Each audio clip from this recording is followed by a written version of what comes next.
Assalamualaikum warahmatullahi wabarakatuh. Selamat pagi anak-anak semuanya. Bagaimana kabarnya? Masih semangat ya dalam menjalani pembelajaran jarak jauh.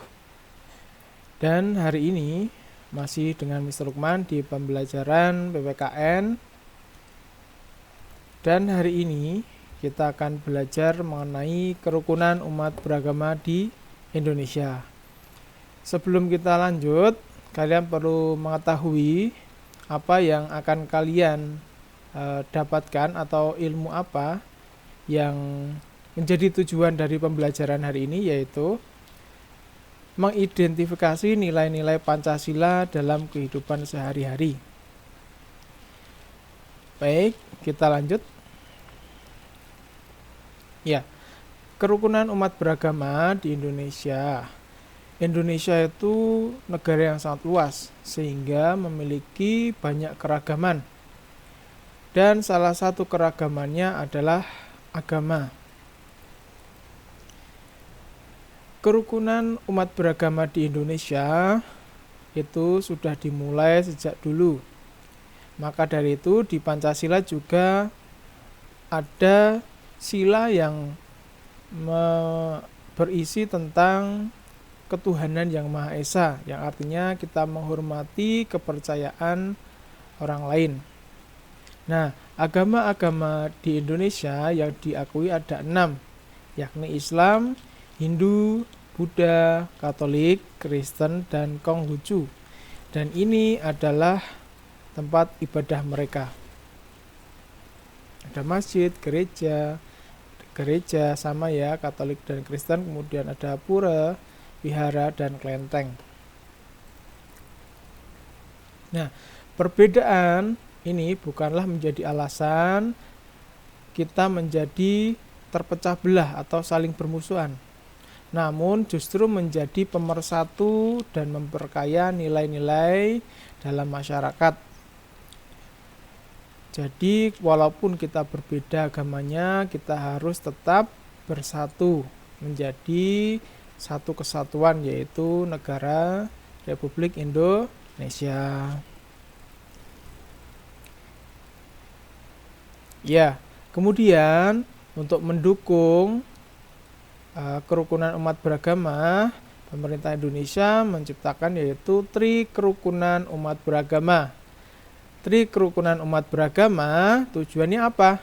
Bertujuan agar masyarakat Indonesia bisa hidup dalam kebersamaan meskipun banyak perbedaan. Nah, Tri Kerukunan Umat Beragama itu ada 3. Yang pertama adalah kerukunan antar umat beragama dalam satu agama.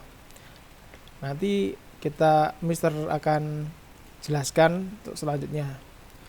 Yang kedua itu kerukunan antar umat beragama.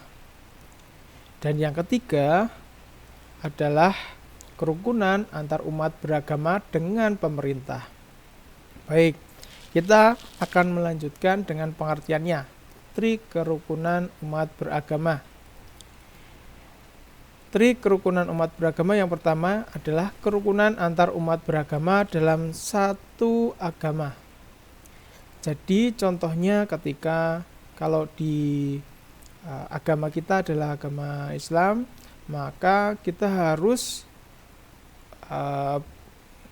rukun dengan sesama. Contohnya kalau di sini gambarnya sesama ustadz ya, sama ustadz atau sama kiai, walaupun mungkin ada perbedaan kata, sikap, itu juga harus tetap rukun. Contohnya kalau kita tahu di Indonesia itu banyak sekali ya ustadz-ustadz yang menceramah, kemudian ada juga yang punya pandangan yang berbeda. Nah, walaupun begitu kita harus menjaga kerukunan. Itu adalah kerukunan dalam satu agama itu sendiri. Jadi kalau seandainya di Islam itu antar ustadz, kemudian kalau di Kristen atau Katolik itu sesama pastor harus rukun seperti itu. Atau tokoh-tokoh agama ya, dalam satu agama itu sendiri. Yang kedua, itu kerukunan umat beragama antar umat beragama. Artinya kita lintas agama harus tetap rukun. Nah, di sini dicontohkan ada sebuah pertemuan dari berbagai agama dan dimaksudkan agar menjaga kerukunan sesama umat beragama. Nah, ini kalian lihat di sini ada yang dari Hindu, dari Buddha, dari Islam, dari Katolik, kemudian dari Kristen. Nah, itu semua harus tetap menjaga kerukunan. Kemudian yang ketiga, kerukunan antar umat beragama dengan pemerintah. Nah, kalian lihat di sini, ini adalah Pak Anies Baswedan yang saat ini menjabat menjadi gubernur atau pemimpin daerah Jakarta ya. Sehingga terlihat di sini Pak Anies ini memimpin pemerintahan di wilayah Jakarta, memasuki penyelenggaraan ini kalau hari besar umat Kristiani. Nah, walaupun Pak Anies ini adalah seorang Muslim, kemudian beliau itu menjadi wakil dari pemerintah untuk mendukung toleransi antar umat beragama, maka Pak Anies hadir sebagai pembicara atau pembuka acara. Walaupun Pak Anies ini adalah seorang Muslim, beliau harus menjalankan toleransinya dari seorang yang ada di pemerintah. Nah, jadi seperti itu. Nah, kerukunan antar umat beragama dengan pemerintah tidak hanya seperti ini, banyak dilakukan di berbagai acara. Sehingga perlu kita mendukung untuk acara-acara yang membangun kerukunan. Nah, itu dia trik kerukunan umat beragama. Kalian bisa melihat di berbagai berita di TV yang membahas tentang kerukunan antar umat beragama. Bahkan kalian bisa melihat juga ada sebuah gereja yang tempatnya berdekatan dengan masjid.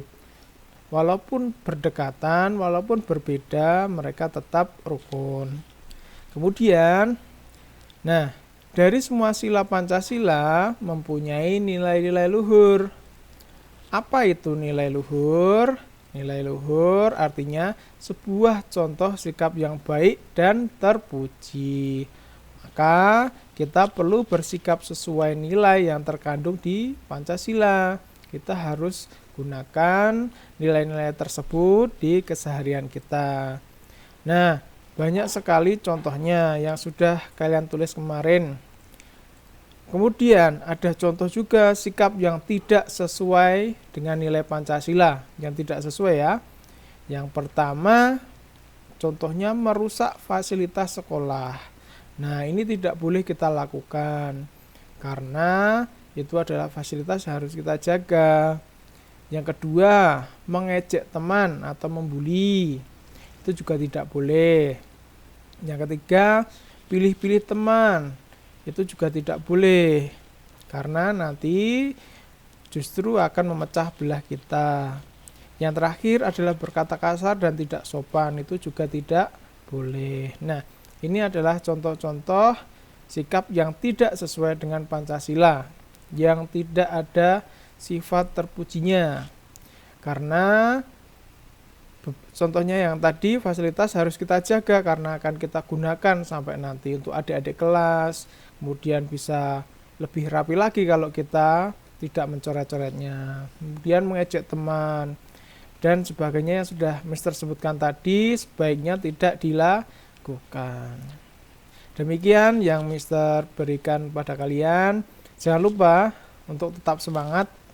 Kalian walaupun masih jarak jauh, jika ada yang kurang dari video Mister, kalian boleh memberikan saran atau mungkin kritik pada Mister lewat WA juga bisa, lewat komentar juga boleh ya. Semoga bisa menjadikan videonya lebih bagus lagi. Dan jangan lupa materi ini sudah ada di modul yang sudah kalian beli. Sehingga kalau kalian punya bukunya modul, kalian bisa membacanya lagi di modul. Demikian dari Mister. Jangan lupa mengerjakan tugasnya ya. Assalamualaikum warahmatullahi wabarakatuh.